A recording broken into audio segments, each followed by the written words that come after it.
Well, welcome everybody to this last session of the day in which we will continue to explore extreme voices. And we will first welcome here Eric Smialek. So Eric, you are a Marie Slowacka-Curie Action postdoctoral fellow at the University of Huddersfield with a research focus on expression techniques and cultural meaning in extreme metal vocals. And so we will have the opportunity to listen to your talk, which is entitled To Beast or Not to Beast, Koala-tative Evidence for Bestial Hermeneutics of Extreme Metal Vocals. So please go ahead. Thank you very much. For more than the past 20 years, researchers on extreme metal have characterized the vocal techniques in it as beast-like or inhuman or involving animal sounds. Natalie Purcell's book in 2003 did this. Zach Wallmark's chapter in 2018 did this. I did this myself. And there's an article by Bérenger et Hainaut who voiced a little bit of skepticism toward this idea, evident in the title here. And genre plays a factor here. He was talking about black metal, for which the concept is slightly less relevant than death metal, so genre will be a point I'll return to. Specifically, he brings up some Saussurean semiological terms and says, these descriptions, snarls of wild beasts, inhuman sound sources, bestial vocals, especially concern the signifieds conveyed by extreme metal vocals and do not allow us to characterize them for themselves as signifiers. And in my presentation, I'm going to try to make the case that we can have both, and that both are really essential. And I'm going to try to do that most basically by showing some acoustic similarities between extreme metal vocals and the sounds that various beasts make, and also kind of hinting at some psychoacoustic aspects of that. I'm going to refer to some zoological research to show why these things are meaningful and why they have powerful effects for the audiences. And I'm going to conclude really briefly with some hermeneutic implications, both for musical genre and for some of the vexed reception that female extreme metal vocalists have received. In the most basic sense, a lot of death metal vocals involve an inharmonic spread of spectral energy. One of the things I did in my dissertation was I asked a vocalist to record the word God in various different ways to perform it. So on the right here, I have two different kinds of spectrograms of an operatic singing of the word God. The top one, a broadband spectrogram, shows the vowel formats really clearly. And the bottom one, the narrowband spectrogram, shows the harmonics really clearly with that characteristic lasagna kind of pattern. I expected to see that, and I was wondering what I would see with the death metal growl when he growled the word God. And as expected, with broadband spectrograms, the vowel formats are really clear. I wasn't sure what to expect with the narrowband spectrogram, because that's supposed to show the harmonics. I thought maybe there would be something kind of nonsensical, something that wouldn't really help, but instead what I got was still a really clear shape of the vowel formats. And my takeaway from that was, well, the vowel formats are one of the most discernible, salient aspects in this style, and it's one of the arguments I developed for saying that vowels are very important for the musical expression in this style of vocals. One of the ways in which I make this argument is through synthesis. So what I'm going to do is compare a clip of a vocalist doing a sweep through vowel space, and then show you how I imitated that sound with a synthesis. So here's the vocalist.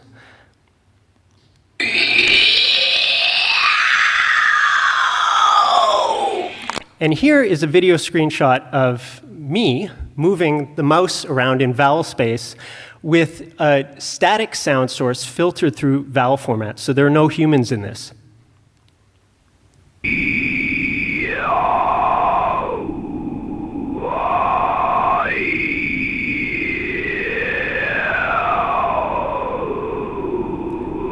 Especially at the end, it bears a lot of resemblance.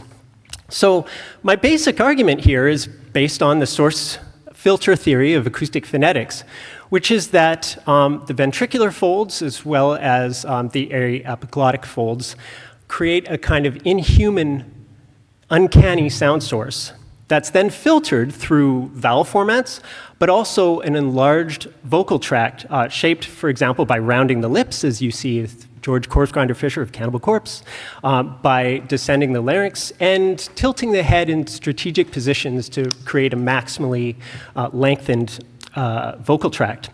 So the result of this inhuman sound source filtered through this enlarged vocal tract is a physiological imitation of a large beast. That's kind of my hermeneutic argument.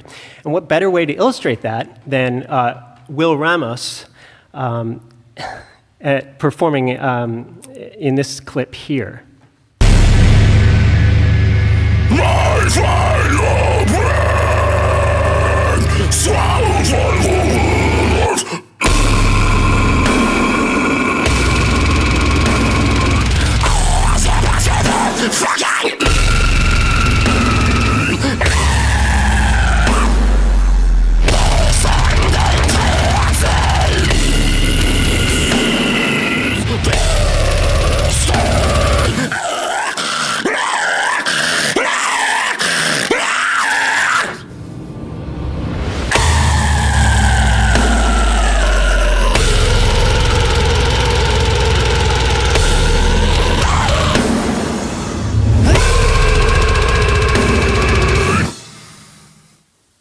Thanks for watching. So there's no extra post-processing. That's just him in the microphone. And one of the reasons why I think this works is because it plays into a type of aesthetic that I argue in my dissertation. I call it the crush of the infinite, where in a lot of death metal, there's this deliberate hyper-real production and a visual representation in album covers like these of size disparities. In both of these, a very small source, like this tiny car on the left or this person on the right, is dwarfed in comparison compared to this giant monstrosity. So this is this particular death metal kind of sublime that they're trying to get at. And one of the important basic arguments is like not all genres will operate the same way, and there are often contrasting ideals. So if this kind of death metal is predicated on inharmonicity, often a lot of the punk hybrids, metalcore, deathcore, new wave of American heavy metal, will involve a combination of inharmonicity and harmonicity, or periodic sounds. So I'll play this example, the spectrogram on the right, and I'd like you to listen for the parts visible in the spectrogram where you see that lasagna again, those harmonics. It's really clear. It's almost like speaking on the words for another. Shut up and fight for another round! And then there's that metal spread of spectral energy afterwards. I learned about this by watching a YouTube coach, vocal coach, describing how to imitate Randy Blythe of Lamb of God. And the way it seemed to work is, and I'll play this spectrogram clip of this, he was describing what he called old school death metal vocals and then contrasted that with this particular resonance that I think sounds a little bit like Kermit the Frog. And then you combine the two and you get metalcore vocals. Right, so I will play a clip of me going through a spectrogram so you can hear this. So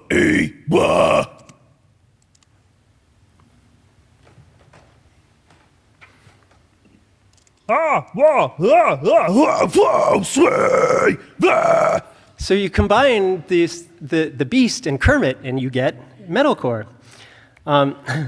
And this particular image with the spectrogram is interesting. It's this juxtaposition of periodicity with inharmonicity. And if you look at that, it looks an awful lot like the roar of a New Zealand red deer here. This is taken from a study, The Descended Larynx is Not Uniquely Human by Fitch and Rebbe. And if you look at the photos of the deer, you can see the larynx with that white triangle.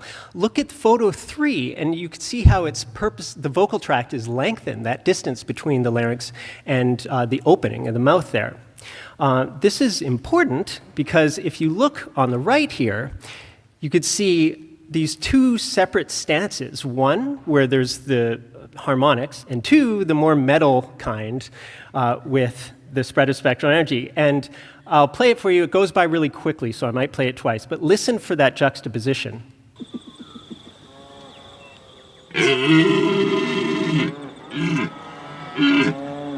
So you can hear it and then the metal. All right. A lot of bands have capitalized this and have actually involved animals, often satirically, in their recordings. Hatebeak ends up sounding a lot like black metal, and it's sort of striving more for evil than size, which is one of the reasons why I was saying genre matters. Vocalists, there are actually some vocal coaches, metal vocal coaches, that try to teach how to sound a lot like the Nazgul from Lord of the Rings. And this is kind of the Hatebeak sound that a lot of black metal was striving for. That kind of thing. Then there are bands that have pit bulls or pugs, pugtopsy. And what I wanted to show was this uncanny resemblance between a boar metal song and the death metal band Dying Fetus. So I'll first play a clip that involves a human vocalist.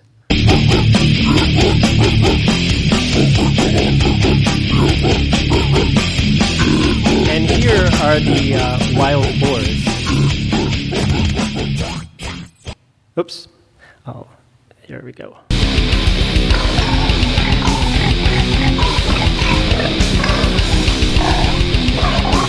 Some serious resemblance. Okay. So this is fun, but there's a serious element to this as well. I'm often asking the question, why are audiences convinced by this? And biologists, zoologists have been asking similar questions about why, for instance, particular organisms have different sizes and how that affects their communication, how that affects their environments. And in particular, if you look at the monograph on the right, there's this question about signaling aspects of sound source size, both reliable signals and deceptive ones for adaptive reasons. So with that in mind, I'm going to play this clip of a koala fight, and I want you to think about what kind of sound you'd expect from an animal of this particular size. Boring fight I've ever seen. Oh my god, oh my god, the fight is running. Oh god. Goodness.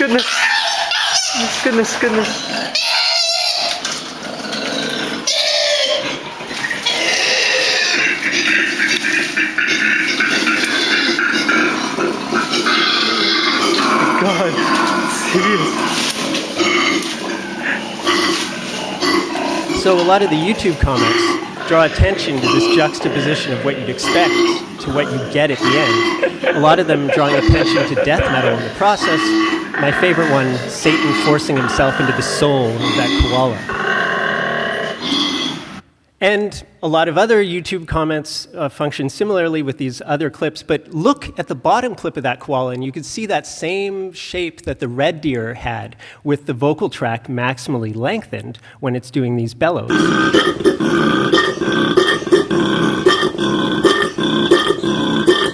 So, with questions about cueing body size, one of the things that was really interesting in this particular article was that they were studying the acoustic relationship between formats and measurement they call format dispersion and the vocal tract length.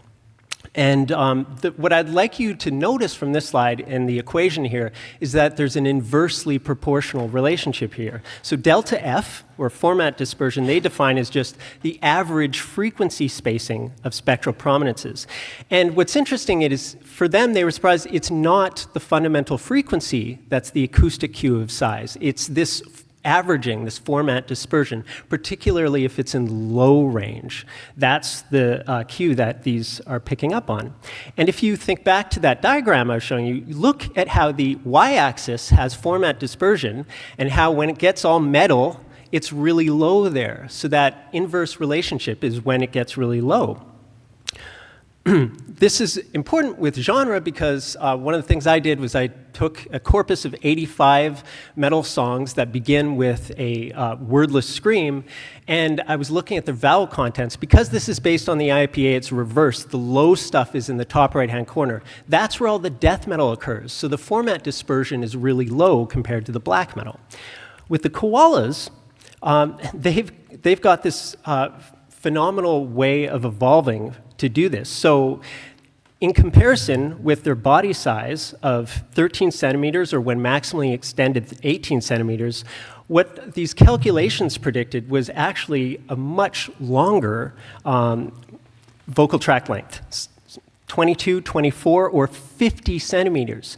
So by, for instance, using these muscles that I've highlighted in blue, the sternothyroid muscles, the koala pulls its larynx and descends it into the thoracic cavity, extending it as though it were a bigger beast.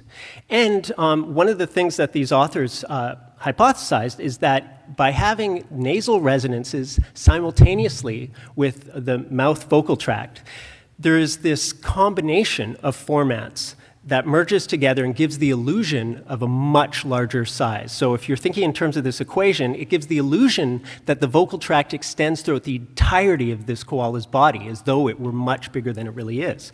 And for evolutionary reasons, this is how they respond to rivals in disputes about territory or in disputes about mating. It's so much so that they often avoid fights based off of acoustic cues. So there's a real adaptive property of this. And it's relevant for human psychoacoustics as well, because researchers have shown that what they call rough temporal modulations, characteristics of screams, often function as danger signals, not just in the human voice, but also in sounds like alarm clocks, right? So there's a really robust connection there. I think this has implications for genre, but also for how there's a lot of obstacles and barriers in the reception of female extreme metal vocalists, for instance. So Florian Heesch wrote about this in this really sympathetic way, where he was trying to think about all these cultural biases. And one of the things he said is that, well, the false vocal folds, or the ventricular folds, don't differ in size that much between men and women, but one of the things I want to do is nuance that with a lot of other factors at play, and not to be dismissive of anyone, but to show how there are these environmental cues that I think are functioning as additional barriers, making it really difficult for female vocalists, not just visually, obviously, in terms of sound size cues, but also acoustically in terms of format dispersion.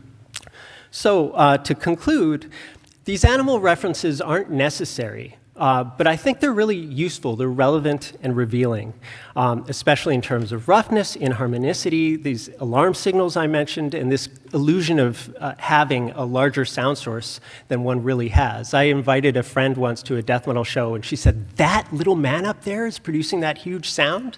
So that's really fundamental, I think.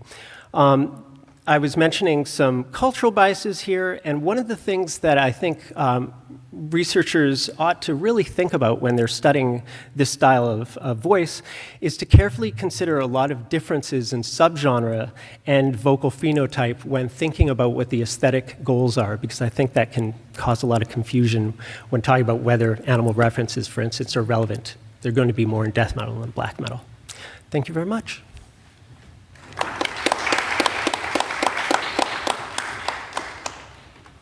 Thank you very much.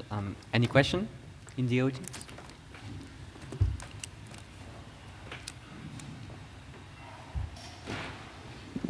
Merci. Thanks for that. That was very interesting. I loved it, really. Thank you. It's about time that we deal with post-humanist musicology. This is what you're doing right now. So I just suggest that you look at Carrie Wolf, his last name is, a book which is called What is Posthumanism? And it's really, you know, I've been thinking about this for a while, and I think that this is an example, not just because it's animals, but also because it helps us make a balance between what we talk, what we define as nature, as if we weren't there or part of it, and what we define as culture. So I think it's very interesting. Thank you. Yeah, thank you very much for that suggestion. In a way, it's kind of in the same spirit as Ant or actor network theory, like, you know, looking at non-human agents in a way. And I remember being really curious about zoo musicology a long time ago, and I wonder if that's the same field. Yeah, so a few different strands there. Thank you. I'll pursue that.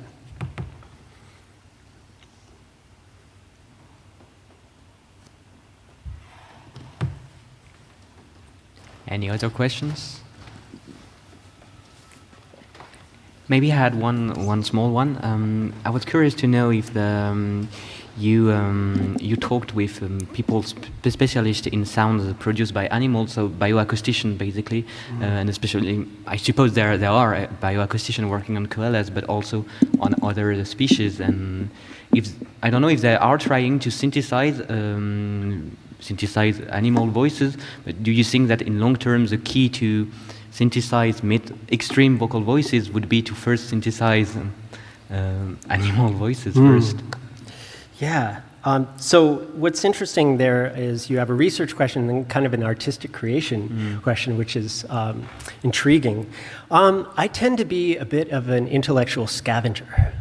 So I think for various adaptive reasons, I will often be drawn towards methodologies that I can do by myself on short notice, but I would love to collaborate, and that's one of the things that I think the sciences have been a great cultural model for, is collaborative projects. So some of the researchers who've been studying koalas and by going to New Zealand in these reserves, and I would love to collaborate with them, and I'm sure they would have a lot to teach me. As far as creating a lot of these sounds, it's really interesting because I think the sky's the limit in terms of imagination, but there's also this strange sociological aspect of authenticity, where a lot of metal fans operate within a kind of contained notion of what they believe counts as valuable versus other things. And that's where you get a lot of deception in post-production and stuff like that.